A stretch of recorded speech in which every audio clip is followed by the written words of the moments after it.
Welcome everyone, my name is Catherine Larson and I'm here to tell you a tale of two authentication services. A question I ask about our library and our systems team is, what is our primary function? See, I see it as providing our patrons with access to their resources, and if we fail at this, then we fail our patrons. In these next few slides, I'll cover how over the years our library has tackled similar but different issues around this particular pain point of user access. Using systems that live in an environment where the IT department isn't yours, where the authentication service isn't yours, it means hurdles to overcome. We have a broad constituency with different authentication services and different physical locations. However, we are in a consortium and historically have not had the necessary technology, time, or political sway to offer such fine-tuned personalization that all patrons should be able to have. The landscape of the New York University Health Sciences Library is that it serves the students, faculty, and staff of NYU Langone Health, the NYU Grossman School of Medicine, and the NYU College of Dentistry. This is a diverse population, and the library must provide support for holders of either NetIDs or KIDs, which are also known as Kerberos IDs. The Health Sciences Library also shares software with our parent organization, NYU Libraries. This kind of makes maintenance and development a challenge, as the NYU Health Sciences Library does not necessarily maintain those applications. And since our parent organization has their own constituency and their own plans beyond the Health Sciences Library's scope, this has implications for us when it comes to usability and resource management, just to name a few. I want to cover some definitions first to explain how I'm viewing the differences between these words. Authentication verifies who someone is. It is, you are who you say you are. Authorization is the process that verifies that someone has the right to access a resource, or you have the right to use this, or this is your role. Entitlement is how authorization is managed. If you have the required entitlement or attribute, then you're authorized to access a resource. So today, first, I'll share the impact to library patrons and staff of decisions that were made without the full consideration of the current identity authentication landscape and that it's had on our library patrons. Then I'll share what solutions the library has implemented to ease those access pain points. And finally, I want to stress the importance of patiently building relationships.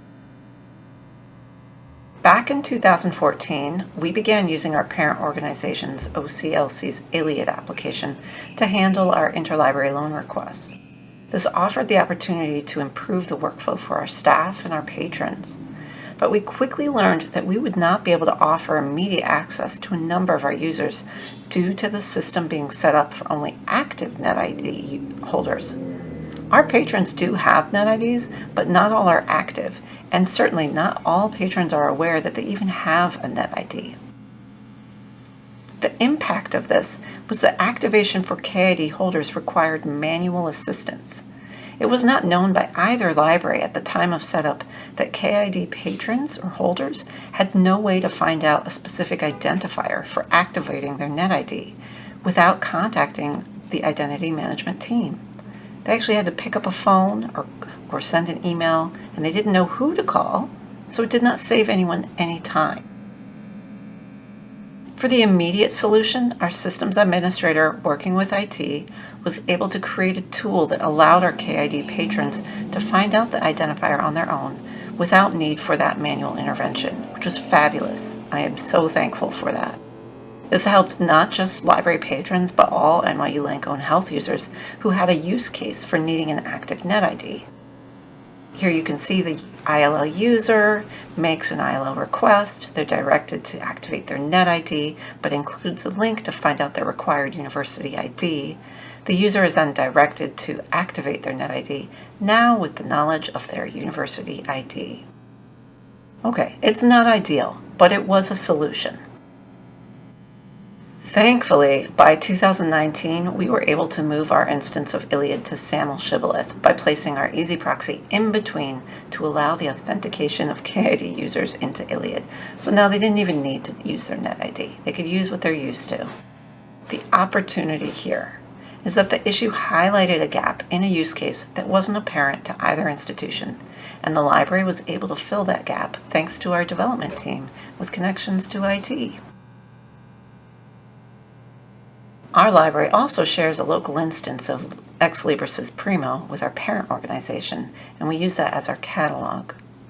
Our parent organization used a separate capability to offer personalization options outside of Primo, but this required the use of, you guessed it, a NetID. This, as you know, excluded the majority of our patrons. Ex Libris released updates to their discovery layer which offered personalization that our library wanted to be able to offer and that patrons wanted. But due to the different authentication services of NetID versus KID, the login through our parent organization still only functioned with NetID users, or so that's what we were informed, and that this meant that we were unable to offer this new personalization to the majority of our users. So what did we do? We suppressed the personalization. The impact was that if they were looking, patrons could see that other libraries were receiving this type of personalization and possibly wonder why they didn't get the same. For the solution, a list of popular journals was added to an intranet that our institution maintained. This allowed KID holders to save favorites, but it's not comprehensive and it requires manually updating links when they change. Think a basic SharePoint list of journals. That is, if the broken links are even noticed, as it's outside our catalog and outside our everyday workflow.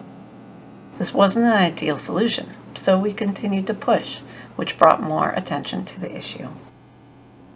Partly it was the technology wasn't ready. It was also politics between institutions, and not having the time and resources to focus on the issue.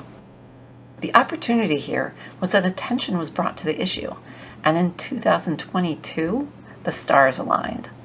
Primo offers multiple authentication options, and now they offered the ability to save favorites and past searches. We were pushing and pushing for this capability and to turn it on, and by continuing to push for that login situation to change, we gained the support of the issue at our parent institution, and time has been made to focus on this project at both our libraries. You can see it here from our dev environment. It's currently on track for go live. And lastly, our parent organization moved to single sign-on with a specific vendor. This, of course, is with NetID only. We received notification 1 week before it went live. We scrambled to meet with the vendor and the parent institution to put in place a workaround solution. The impact was that our staff and our patrons were not prepared for the change, and we're still determining the fallout. The reactive solutioning is not ideal. It would have been better to have some notice. The solution was an IP-based option for Easy Proxy that our KID holders can use.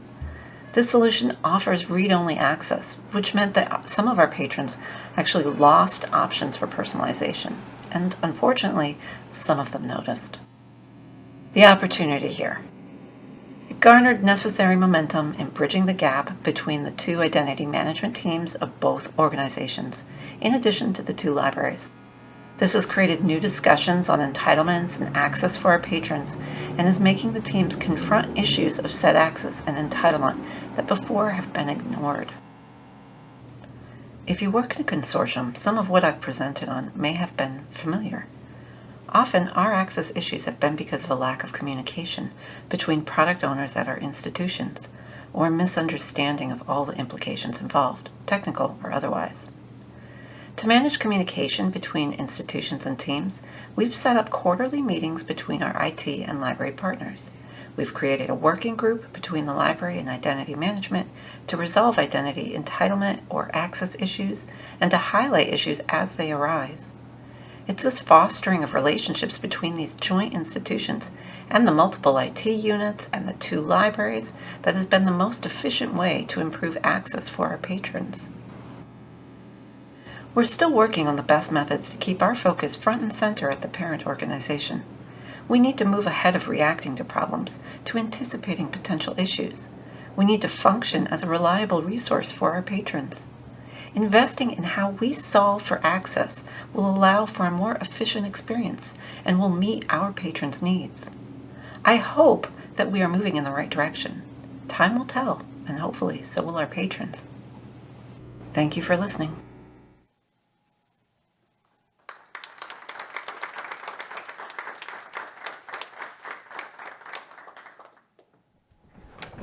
Hi, Catherine. Thank you so much for that presentation. It's been really interesting seeing different connections between different presentations today. And this one has made me think about a few of the other versions that we've seen of like, whoa, we didn't think about that whole swath of people that we should have thought about. So if you have questions for Catherine, please throw them in Slido. As usual, kill a little time while we wait for some questions to show up.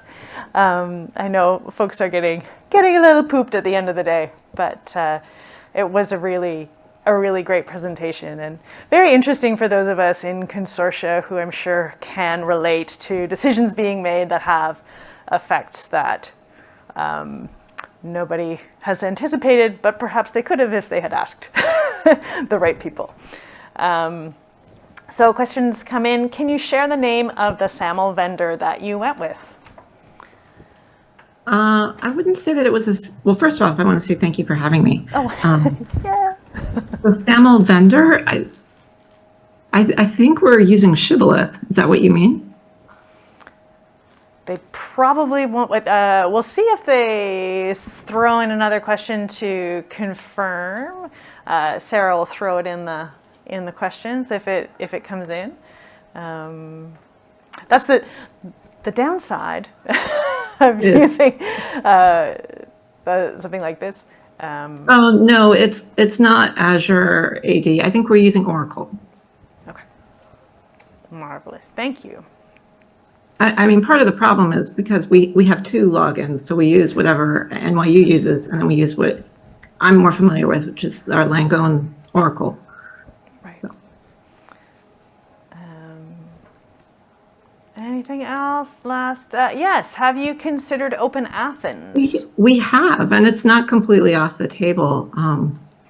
It is a consideration. So, but we're currently not using it, I guess I should say. Right. But I'm always welcome to hear of people's experiences. So if anyone wants to write me later and tell me pluses and minuses, I'm all ears. Fantastic. Thanks.